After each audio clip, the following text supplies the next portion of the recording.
Buenas noches, nos encontramos ahora con el maestro, el profesor doctor Ricardo Serrano Osorio, maestro en la Universidad Privada del Norte sobre el tema y el tema que vamos a tratar es sobre el derecho ambiental. Maestro, ¿cómo está? Muy buenas noches. ¿Cómo estás, Reinaldo? Muy buenas noches. ¿Cómo te encuentras?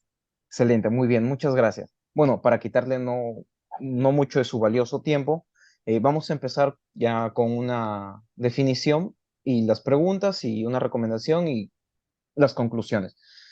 Ya, maestro, empecemos, por favor, con la definición de eso, de lo que es el derecho ambiental para personas que no tienen noción en derecho, una definición coloquial, por así decirlo.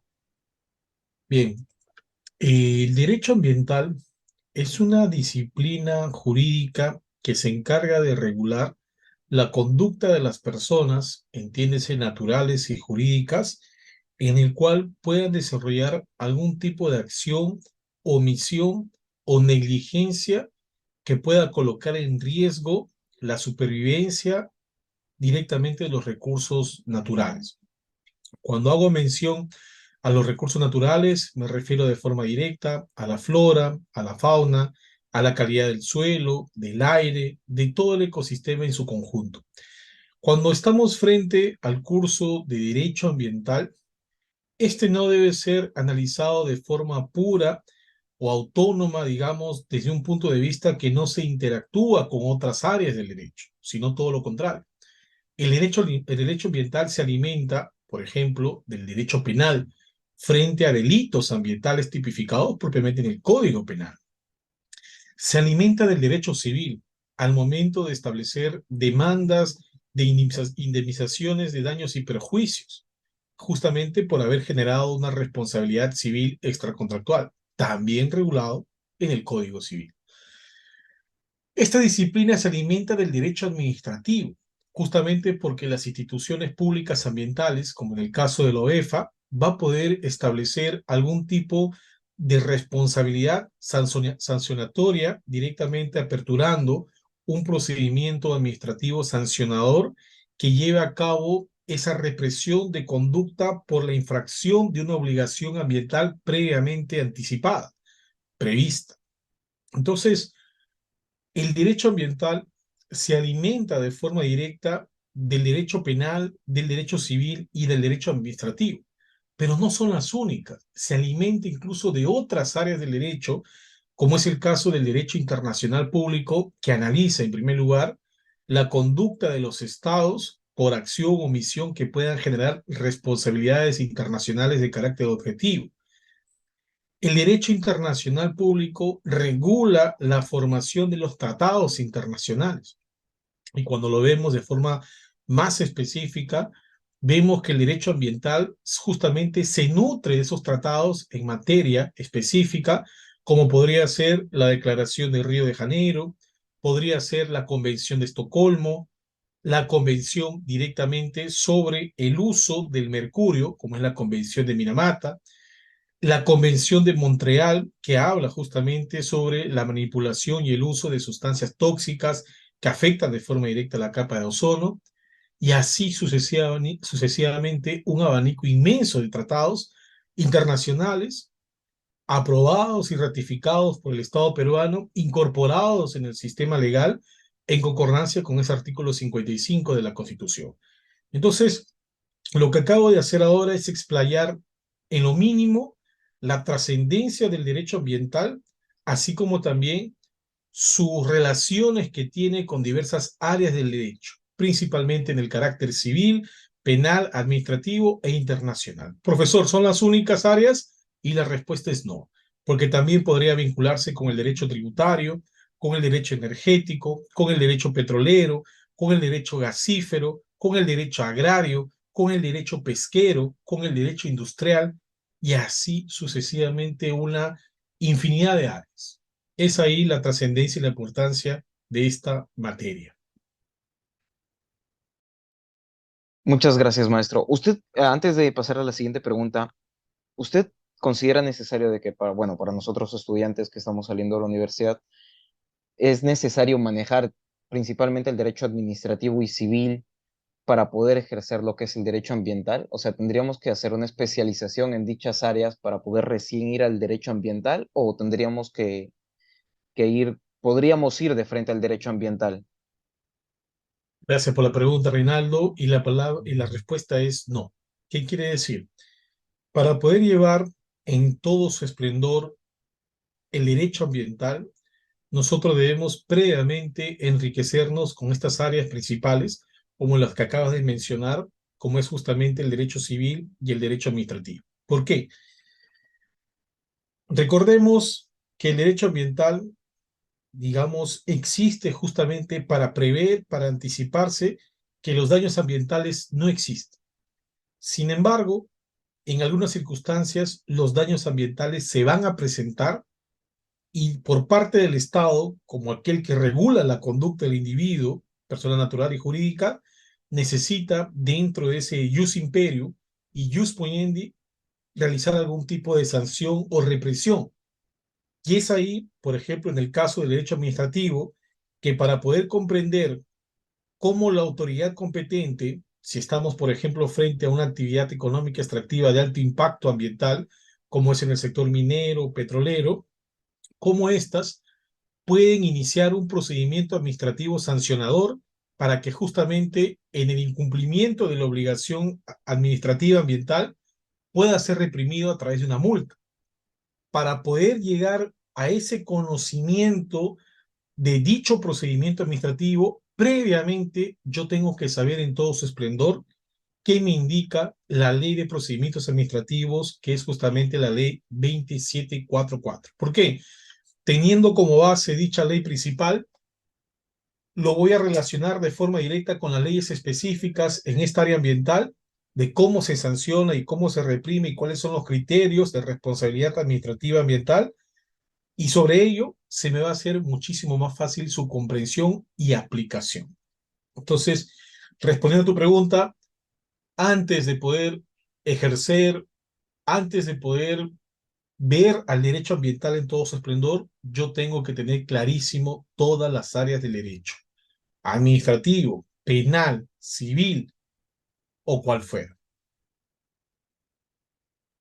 Muchas gracias por su respuesta, maestro. Pasamos a la siguiente pregunta. ¿Cuál es el papel de la participación ciudadana en la toma de decisiones relacionadas con el medio ambiente y cómo las leyes garantizan y promueven que la participación sea efectiva? Bien, muchas gracias también por la pregunta, Reinaldo. Es una pregunta muy interesante. En primer lugar, este derecho a la participación pública podría valorizarse que es un derecho poco ejercido y sobre todo en nuestra sociedad, en nuestra idiosincrasia. Y efectivamente lo es, porque las personas no conocen o en su defecto le retiren el valor suficiente a este derecho porque sienten que no participan en la toma de decisiones públicas, ¿cierto? No solamente en materia ambiental, sino en todas.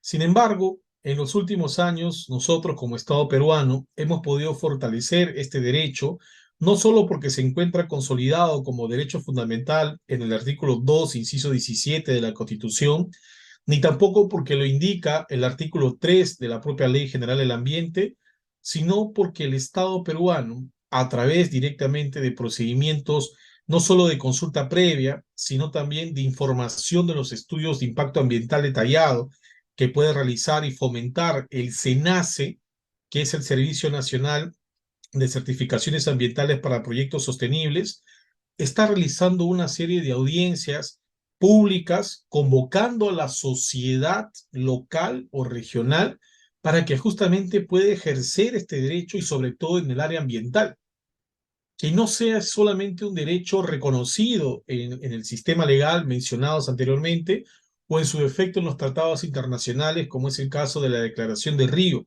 92, o en su defecto conforme se encuentra con mayor énfasis en un tratado internacional que el Estado peruano aún no ha podido aprobar ni ratificar. Me refiero directamente al Acuerdo de Escazú. Entonces, este derecho a la participación pública hoy está siendo dinamizado con mayor énfasis estrictamente en actividades económicas extractivas de alto impacto, como es en el sector petrolero y minero. El SENACE tiene esa obligación no solamente de sentir que el ciudadano lo ejerza, sino que éste debe ser consolidado como un derecho fundamental. Esa es mi respuesta real. Muchas gracias. Bueno, siguiendo con la línea de ideas, hace poco vimos una entrevista sobre un ciudadano que le preguntaba en una reunión que hay entre la empresa y la población, le preguntabas algún método para que un representante de la ciudadanía, del pueblo o de la comunidad, pueda ejercer dicho derecho a través de ellos para hacer la comunicación más efectiva, más eficaz, de que estén más enterados de lo que pasa, porque entendemos de que muchas de estas personas no conocen muy bien lo que es el derecho ambiental, a pesar de que se les informa, no logramos comprender, incluso para nosotros los estudiantes de derecho llega a ser un tema un poco complejo. ¿Cómo podríamos hacer o cuál es su opinión respecto a qué podrían hacer la población con los recursos que tiene o mediante su alcaldía o qué podría pasar para que ellos puedan tener un representante que los proteja y este representante sí tenga la información que se requiere para ejercer dicha labor? Bien, en primer lugar, es importante que en toda sociedad, sea desde un punto de vista local, regional, que mejor nacional, pueda tener siempre a líderes, ¿cierto? Líderes que puedan justamente direccionar que esa participación sea real, concreta. Y para tener líderes no necesitamos necesariamente que tengan un interés, digamos, mayor, general. Líderes son necesarios para intereses locales. Hace unos 3 días atrás, no recuerdo el nombre de la universidad, si no me equivoco fue la Universidad de Chicago, si es que no me estoy equivocando, emitió el último reporte sobre cuáles son los distritos más contaminados de América Latina y, por cierto, apareció el distrito de San Juan del Lurigancho. ¿Qué nos da a entender esa noticia? Muchísimos problemas ambientales, de gestión ambiental, residuos sólidos, calidad del aire, del agua, del suelo, ausencia de las prestaciones de servicios básicos, etcétera, etcétera, etcétera. Pero principalmente, y respondiendo a tu pregunta, nótase de que el derecho a la participación pública no es ejercida por la población. La población tiene un desinterés de tocarle la puerta a la municipalidad, a los regidores, al alcalde y decirles, queremos formar parte de la estructura, de la formulación, de la planificación, de la ejecución de una política ambiental, como una política pública, ¿cierto? Muchos consideramos, dentro de lo que se refiere a los cambios reales, los únicos que lo pueden realizar es directamente son las personas. No hay otro más. ¿Qué quiere decir? Nosotros debemos ejercer ese derecho a la participación pública si es que queremos algún tipo de cambio. Comencemos por lo local, después vayamos por lo regional y después por lo nacional, ¿cierto? Entonces, lo que quiero destacar es que sin el ejercicio de vida de este derecho al ambiente sano y equilibrado y en concordancia justamente con este derecho a la participación pública, no vamos a tener ningún tipo de cambio o de desarrollo relevante en nuestra sociedad local. Muchas gracias por su respuesta, maestro.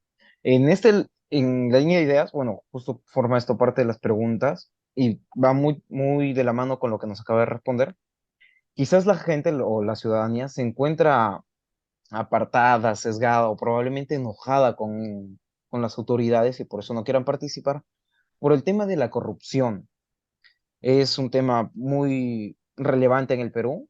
Básicamente todos los presidentes que hemos tenido en los últimos, no sé, 20 años están presos o van a estar presos. No, justo le acaban de abrir una investigación a Martín Vizcarra y acaban de solicitar 15 años de prisión. Bueno, ya, llegando al tema, entendiendo de que usted, maestro, es el encargado de, por así decirlo, de todos los ministerios que tengan que ver con el ambiente, los Sinergim, el SENACE, ¿qué haría usted para frenar este tipo de corrupción en estas entidades?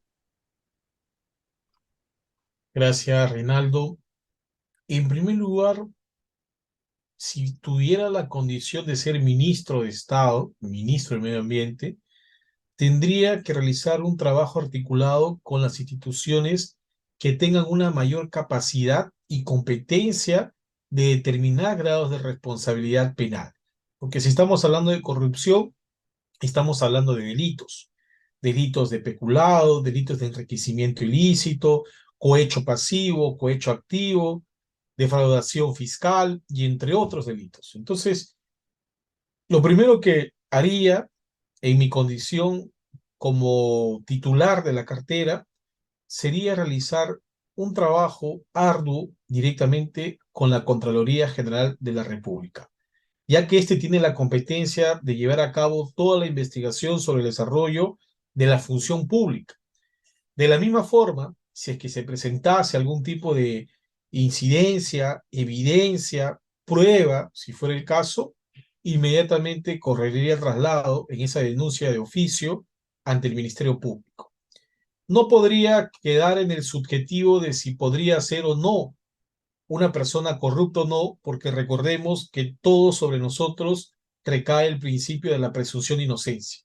No podría decir automáticamente todos son culpables, todos son responsables, cuando no existe un debido proceso, porque eso forma parte de las garantías judiciales, de las garantías procesales.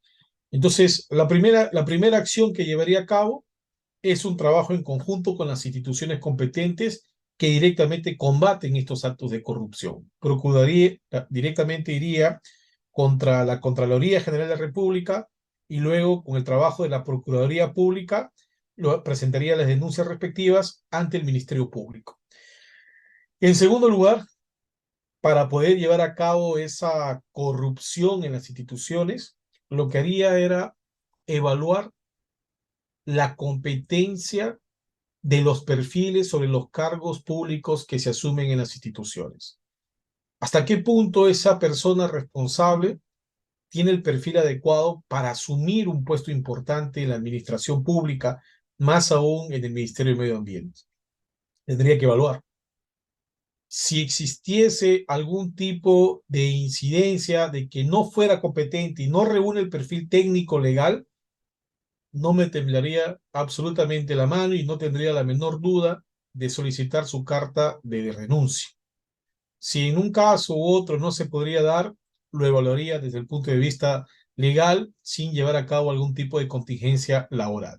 Pero está clarísimo que lo retiraría del sector. Bien. Y una tercera gran medida que podría realizar también en esa gestión sería tener como aliado al sector privado, a la propia población. ¿Qué quiere decir?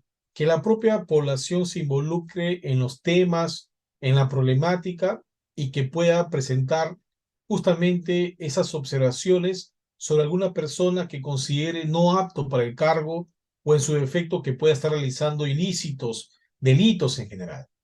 El tercer aliado, no solamente público, sino también sería el propio individuo, los propios, las propias personas. Esas tres acciones son los que realizaría, al menos en el primer momento que estuviera en esa gestión pública. Wow, excelente. Mire, justito se acaba de entrelazar otra pregunta que tenemos con lo que usted nos dijo, con el tercer punto.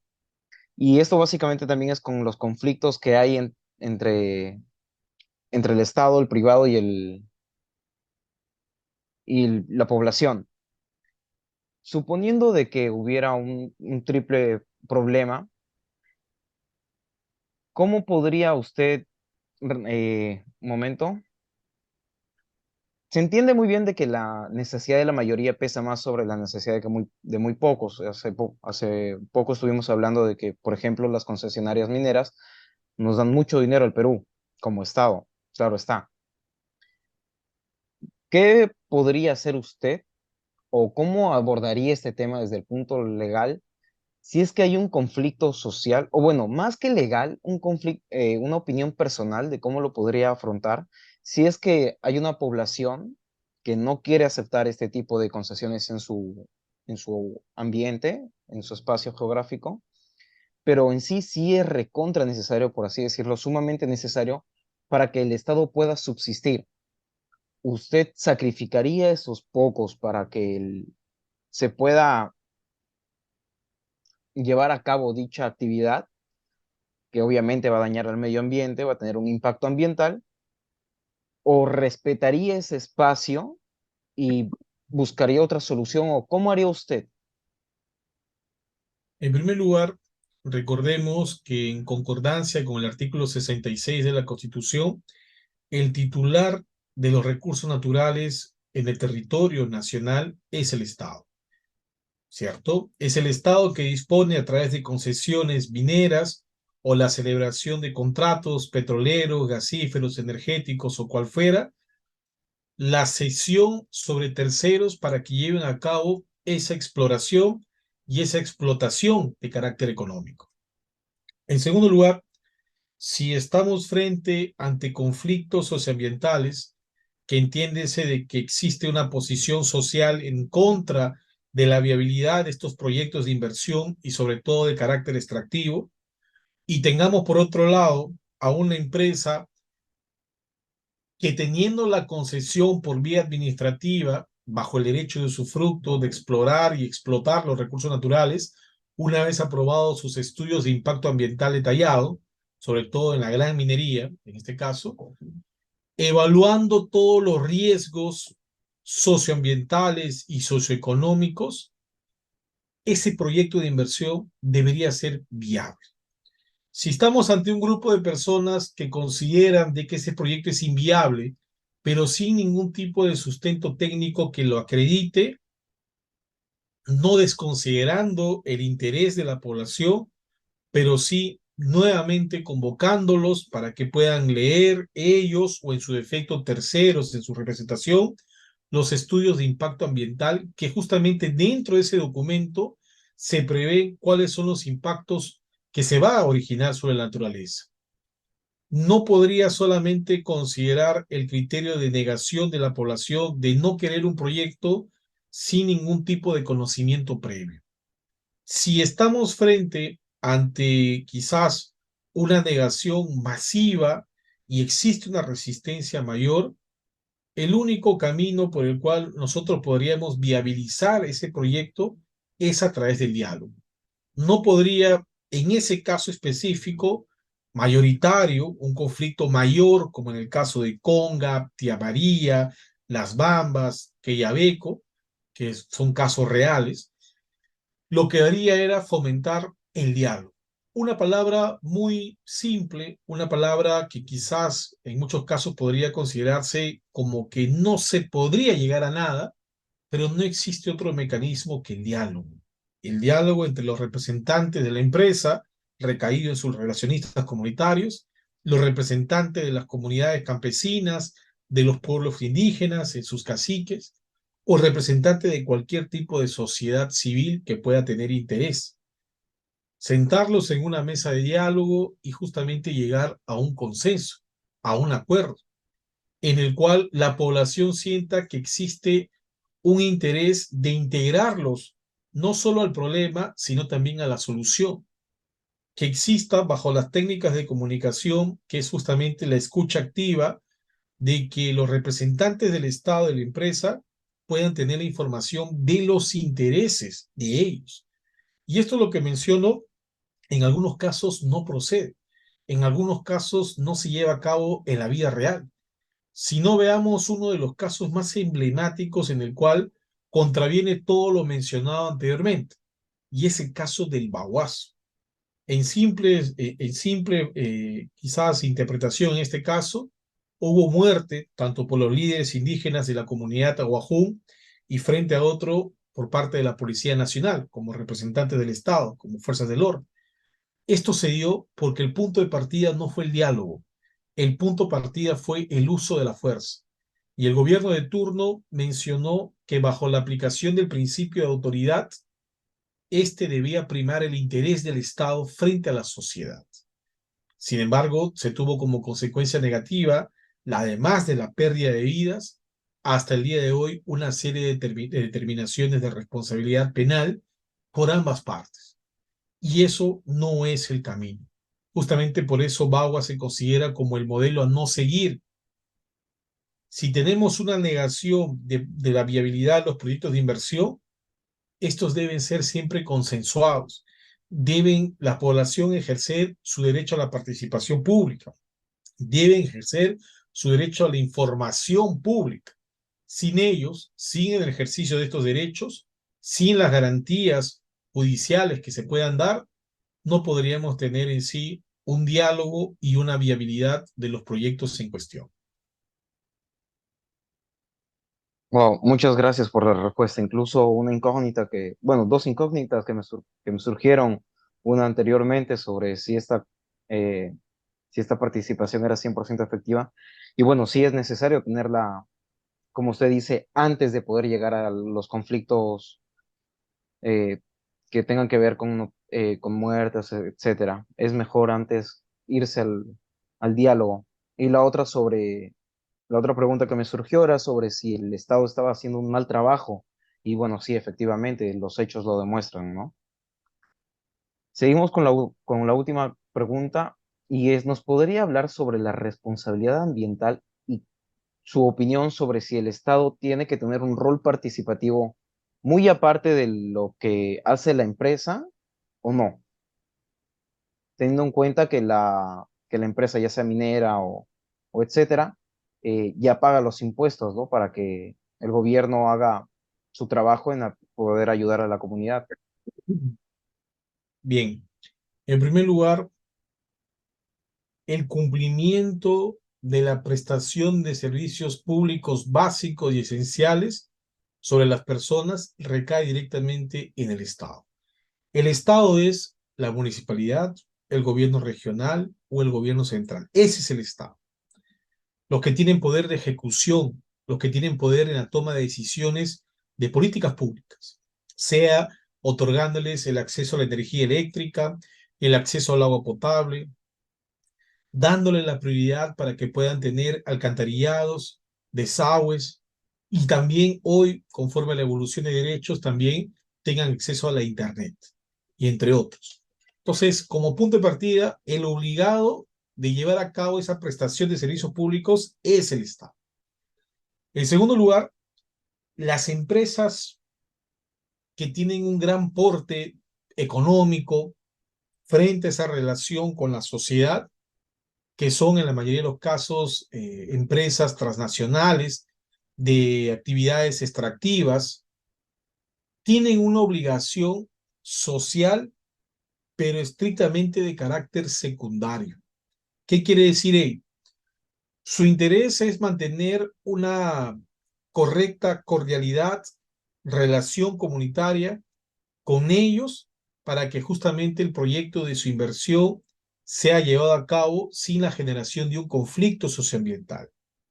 Lo hacen por un interés también de integrar a esas comunidades aledañas o próximas a los proyectos para que también tengan la capacidad de desarrollo económico como sociedad, como pueblo. Pero reitero, lo hace de un carácter, digamos, de interés social, pero no obligatorio, porque la responsabilidad social empresarial no se encuentra regulado en ningún marco normativo en nuestro país. Entonces, indicar que estas empresas son los que deben prestar los servicios públicos esenciales es una posición que directamente se responde con un rotundo no. No es el obligado, es el Estado. Pero profesor, en el interior del país, la población le reclama a las empresas, sí, porque el que tiene un contacto directo con esa población es la empresa, porque en muchos casos el Estado, y me refiero al gobierno local, municipal principalmente, no hace parte, no realiza de forma correcta su labor en la distribución de la riqueza. Por ejemplo, el año pasado, ciertos municipios en el interior del país que reciben canon minero y regalías mineras, que es la contribución social que realizan las empresas, que reciben la distribución a través del MEF, recaudación tributaria recaído por el pago del impuesto a la renta de estas mismas empresas, extractivas en general, estas municipalidades no ejecutan el dinero que ostentan en su presupuesto público en la construcción de obras públicas. Entonces, el cuestionamiento del por qué una población específica se continúa manteniendo en los niveles de pobreza y en algunos casos en niveles de extrema pobreza es sobre responsabilidad directa de la municipalidad, porque no llevó a cabo la ejecución, la construcción de una política pública o en su defecto la viabilidad de una obra pública. No construyó carretera, no construyó el hospital, no construyó el puesto de salud, no construyó un colegio debido. Entonces, aquí hay una falencia directamente de la gestión pública como tal. No hay una responsabilidad social empresarial pura de la empresa. Eso es de la municipalidad. El año pasado, como les había comentado, las municipalidades, muchos tuvieron que devolver el dinero nuevamente al MEF por no haber ejecutado todo el presupuesto previamente establecido, solamente en algunos casos llevándose un 25, 30, 40%, devolviendo el dinero, el 60%, a las arcas nuevamente del Ministerio de Economía y Finanzas. Entonces la pregunta es, ¿no hay dinero para ejecutar obras públicas? El problema es que las empresas extractivas, mineras, petroleras, no desarrollan correctamente su labor. Lo dejo la pregunta para que puedan surgir otras más. Bueno, maestro, entendemos entonces de que l- básicamente nos ha dicho de que la Contraloría aquí cumple un rol demasiado importantísimo porque también puede esto llegar a estar sujeto a corrupción, que es lo que muchas veces le ha hecho daño al Perú. Esto ya sea a nivel municipal, a la alcaldía o estatal, ¿no? Local. Muchas gracias. El tiempo se nos acaba. Me encantaría, de verdad de corazón, hacerle muchas otras preguntas, pero ya, el tiempo se nos va y la grabación también va a finalizar. Una recomendación que usted pueda hacernos para dos personas diferentes, para una persona que no sepa nada de derecho, por así decirlo, un comunero, y una recomendación para un alumno de derecho que quiere proyectarse a ejercer todo lo que es el derecho ambiental, gestión pública, poder llegar a trabajar quizás en la Contraloría y poder trabajar para no solamente ser pro empresa, sino ser pro ciudadano también y lograr una fusión que pueda llegar a tener armoniosidad y solución principalmente de los conflictos que puedan llegar a resolver. Ah, Bien, en primer lugar, a esa persona del Perú profundo, comunero o indígena o quien fuera, le recomendaría que directamente siempre busque la unión entre diversas personas que tengan el mismo interés y el mismo fin, porque la sinergia de fuerzas hacen que directamente la voz sea más escuchada frente a algún tipo de amenaza, riesgo que puedan tener justamente para llevar a cabo la protección ambiental. Hoy se discute muchísimo una regulación especial para los defensores ambientales, porque muchos de ellos están siendo asesinados en el interior del país. Estas situaciones quizás no llegan con énfasis o con el énfasis que merece a través de los medios de comunicación, pero la realidad nos dice que muchos de estos líderes justamente llevan a cabo su muerte por defender a la naturaleza, por defender a su comunidad. Entonces, para que no se queden desprotegidos, para que no sientan ese riesgo y esa amenaza en esa protección ambiental, busquen fortalecer esas sinergias, busquen ser grupos más fuertes, ¿cierto?